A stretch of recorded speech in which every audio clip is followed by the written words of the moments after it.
They are deconstructing all the way down to the foundations, and this is what people are concerned about, right? Teams can make changes, but generally, the main pillar, the main leaders in the group don't really get changed out that often. With RRQ right now, it's almost a complete makeover, and people are concerned, but I think they have what it takes, man. RRQ, they don't mess around. They know when it's down, when it's time to get down to business, so I think the new pillars here will be able to do pretty well against the potential new players, because of course for Aura, we saw yesterday, Syndrome and Kimura, both doing pretty okay actually, and they have the champions of the Open Qualifier Final for the Snapdragon Pro Series Season 3.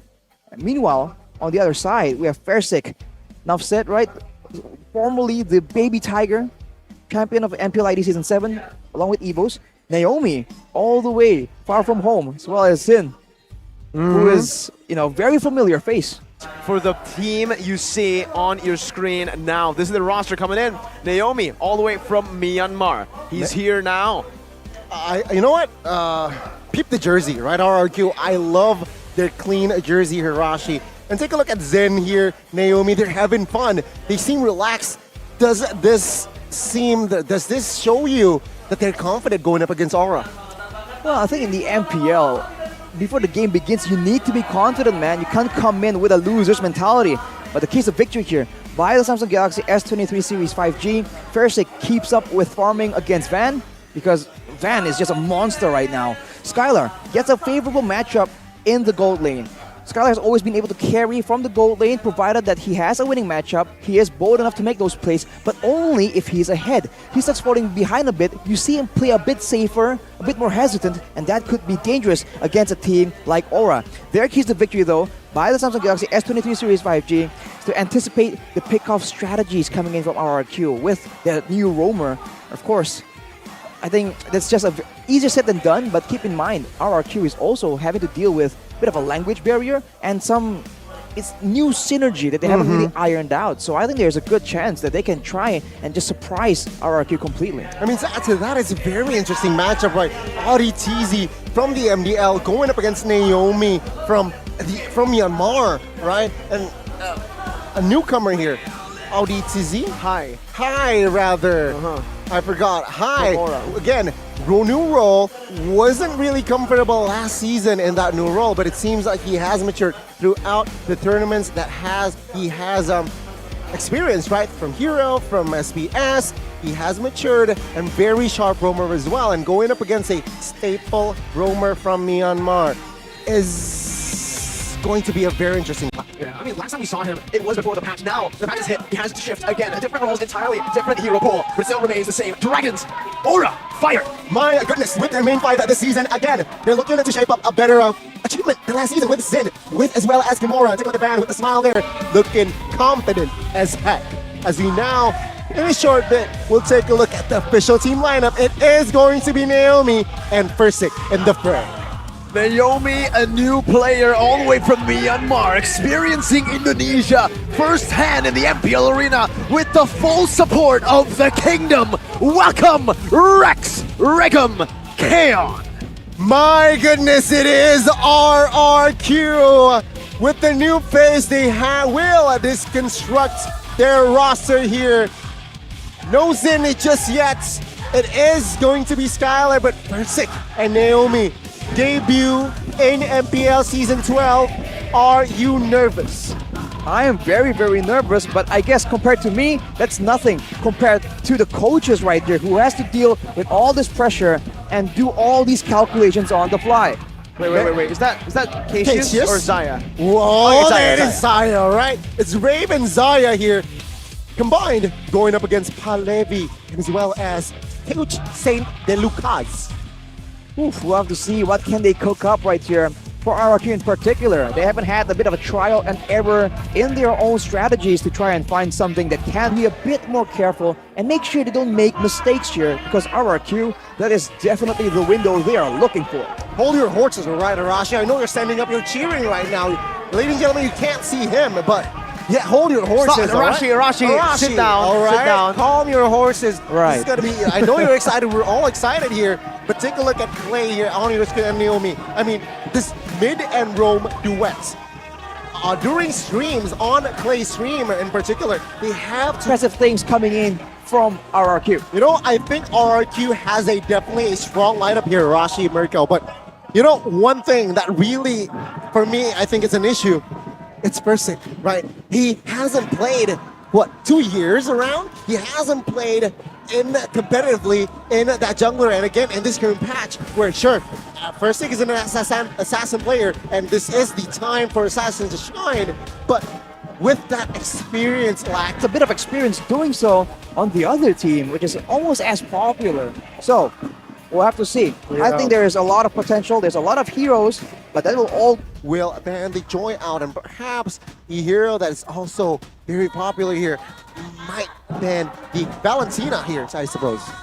Valentina, Eve, Uranus, a lot of big picks here that could be banned out, especially up against Syndrome. We've seen even Dewa respecting the Eve and Valentina early. I think a lot of aggressive roamers will be definitely contested here because keep in mind, there's a lot of expectations on High as well to be able to facilitate the rest of his team who, in a way, right, have been showing their potential. So I bet he wants to ensure that he gives them a better time as well. Whereas for Seta RRQ, this is the new tip of the spear they're trying to experiment with here, right here. So without good roam heroes, we can't really see that potential.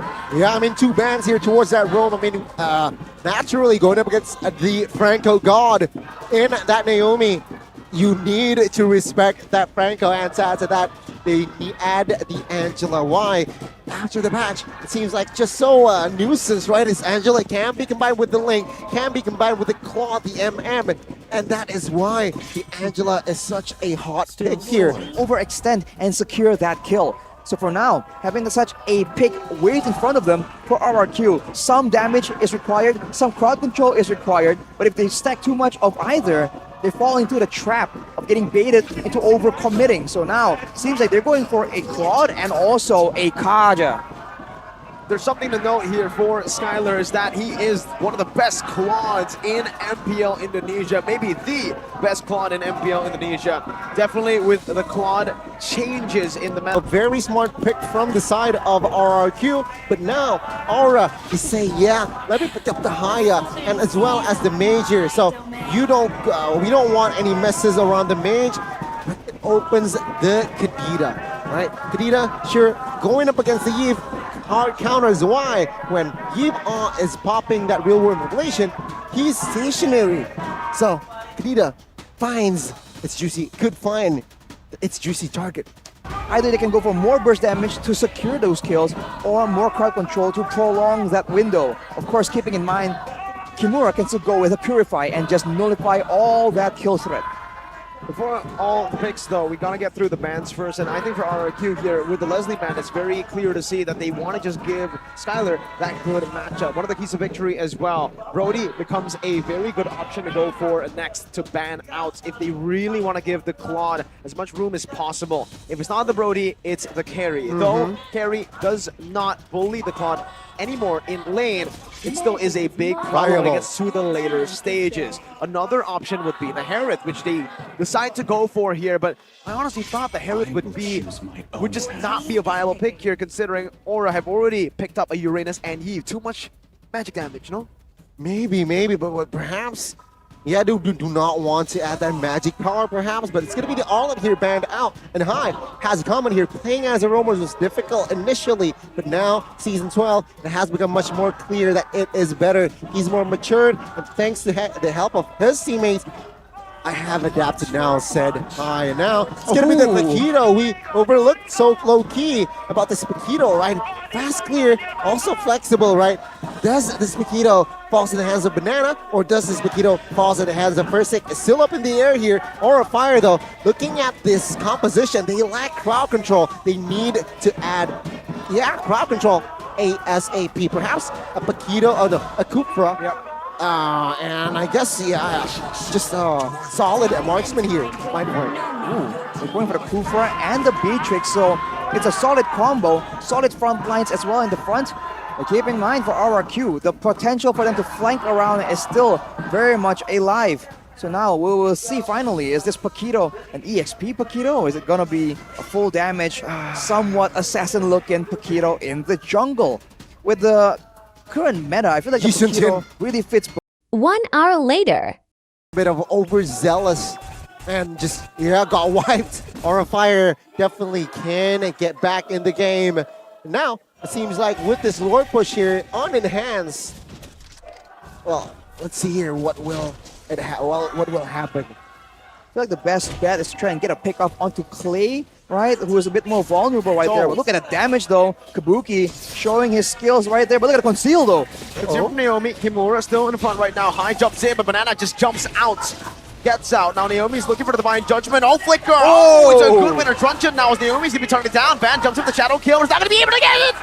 Beautiful Petrify from Clay! Now in the Breath of the Ocean, looking for the burst down onto Sin as he walks him down. Kabuki dealing damage with the Blade Armor from Fersing is doing a lot. Van coming back, but only gets knocked out instantly by Banana. Now Skylar with a blazing duet to the back and RRQ!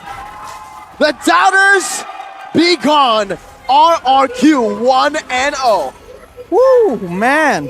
The draft, the execution, the killer instinct. This is reminiscent of the old RRQ we know and love. They're back. My God. My God. What an execution from the side of RRQ. And Aura Fire has literally 0 answers from minute 1. Remember, Orange Buff was just 0. And let's talk about this Kadita, the talent. What do you think, Arashi? It's just dangerous, man. Lethal ignition on the Kadita. Just extra bits of damage. But we'll get into the Endless later on when it is on screen and displayed for us. But what a game plan. Like how did Coach Zai just have such a good read on the whole situation? We've seen all these picks before, right?